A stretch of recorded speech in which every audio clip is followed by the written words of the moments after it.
Merhaba arkadaşlar, yepyeni haberlerle karşınızdayız. Elçin Sango, medyayı sev ama esiri olma diyerek düşündürdü.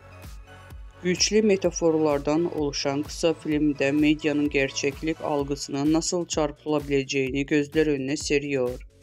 Elçin Sango'nun fotoğraflarında görünmemesinin medya tarafından tükenilen bir figür haline getirildiğinde gerçek kimliğinin kaybolduğunu sembolize ediyor.